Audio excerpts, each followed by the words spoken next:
માણસને એક બુદ્ધિથી ધારે નહીં બાપુ દુનિયા ગમે એ કરી શકે. આ કોકનું ખોટું કરે છે એ બુદ્ધિથી જ ખોટું કરે છે ને. ચોરી કરે છે તો એ એક બુદ્ધિથી જ ચોરી કરે છે. તો આપણે મારું કહેવાનું એમ છે કે એક બુદ્ધિથી ભજન ન થઈ શકે, પણ એનો રસ નથી, એનો હવાજ નથી. જેને ખોટું કરવાનો જ ભાવ છે ને એ ખોટું જ કરવાના. એક ગામની માલિકો બે ભાઈબંધ રહેતા હતા, અને બે ભાઈબંધ રહેતા હતા ને કાંઈ કામ ધંધો ન કરે, રોજ તલાવની પાડ્યા જઈને બે ટાઈમ થાય એટલે ઘરે આવીને ખાઈ લે, નાઈ લે, કપડાં બદલીને વિયા જાય. એટલે ઘરે તો ડખા થાય. એટલે એના મા બાપને એ બધા દેખાડા કરે કે તમે આવા જુવાન જોત કાંઈ કરતા નથી, અમારે કરવું, તમે કાંઈક તો કંઈક ધંધો કરો. એટલે બે તલાવની પાડે બેઠા બેઠા વિચાર કરે કે કંઈક ધંધો કરવી આપણે. ઘરે જઈને ડખા થાય, મજા નથી આવતી. હવે આ હા વરા માટી ગયા હોય કે 100 રૂપિયા કપા વીણમાં જાય નહીં. એ ઓલો કે આ ધંધો કરીને, ઓલો કે આ કરીને, ઓલો કે આ કરીને હુજ્યું નહીં ઘડી. એટલે એક કે મને ધંધો હુજે કે શું, એ કે પૈસા છાપવાનું કારખાનું નાખી દે હાલી. એક બે તિજોરીઓ ભરી લે, ઘરે પૈસા દઈ દે. મૂળ તો વાત તો પૈસાની જન, પૈસા આપી દે ડખા મટી જાય ને. એ કે ઈ વાત સાચી, લે આપણે પૈસા જ બનાવી. એ મશીન લઈ આવ્યા ને કાગળ લઈ આવ્યા ને એ બધું સિક્કા ના ને તે બધું લઈ આવ્યા, અને એક રૂમમાં બેઠા બે પૈસા બનાવવા. અને પૈસા ઈ કે હું પૈસા મંડું બનાવવાનું. એનો ભાઈબંધ હતો, એને કે તું ડટા માંડ બનાવવા હો ના. એટલે બનાવવા માંડ્યા. અડધી તિજોરી ભરીને તા એકનું ધ્યાન જોઈ લે કે બરોબર કે આમાં કે ભૂલ થઈ જઈએ. આમ આ બે હૂબ બનાવેલી ઉભા, ભારતીય રિઝર્વ બેંક ને ગવર્નર ની સહી ને ગાંધીજીનો ફોટો ને બધું રેડી, પણ સિક્કો 15 નો લાગ્યો. હવે 15 ની નોટ લઈને ક્યાં જવું વટાવા? 10 ની 50 ની 100 ની એ તો બધી હાલે, પણ 15 ની નોટ લઈને ક્યાં જવું? એ કે ભલા મને આમ જો દી ઉઠેડ્યો, 15 નો સિક્કો લાગ્યો.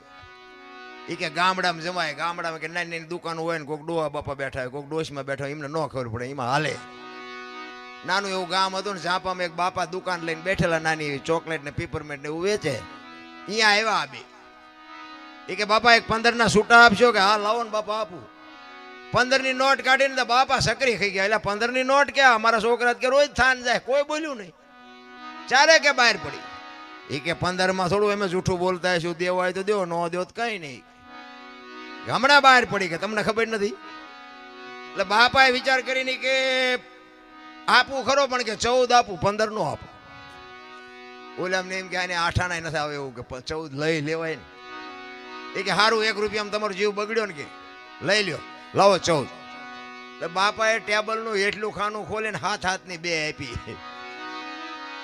છોકરા સકરી ખાઈ ગયા.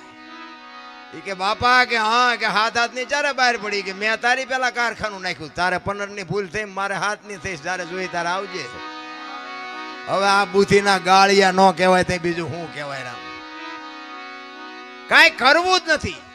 હમણાં મને આ ભાઈ વાત કરતા હતા, જે પાંજરાપોળ ને બાપુ સલામ કરવું, એને તો સલામ કરવું, એની જનતાને સલામ કરવું. વાહ દોસ્ત વાહ, આવા બોલ જીવ માટે જે આટલો પ્રેમ છે, ખરેખર ધન્યવાદને પાત્ર છે. રામ એક એવા દુખિયા ઢોરને આપણે હાચવી નહીં તો કઈ નહીં, પણ બાપુ એક ધોકા ન મારી તોય ઘણું છે. રામ ગાયું નાખી દુનિયા, ગા તો માતાજી છે ને, ગા તો ફલાણું છે ને, ઢોકળું છે.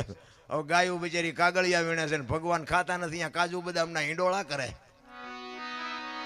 હવે ગાયું બે મણસા હાટીઓ ખવડાવો ને, ભગવાનને કાંઈ ખાવું નથી, અને તમે ગળસી જવાના છો, ભગવાનને દેખાડવાના છો તમે.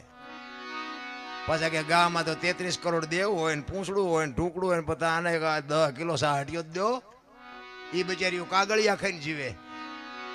ભગવાનને કે એમ આટલી આઈટમ નો પેલો શું કહેવાય, અનકોટ પૂર્યો છે.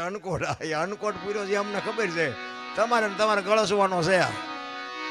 અરે કરવાનું છે એ બાબુ કોઈ કરતું જ નથી. નારાયણ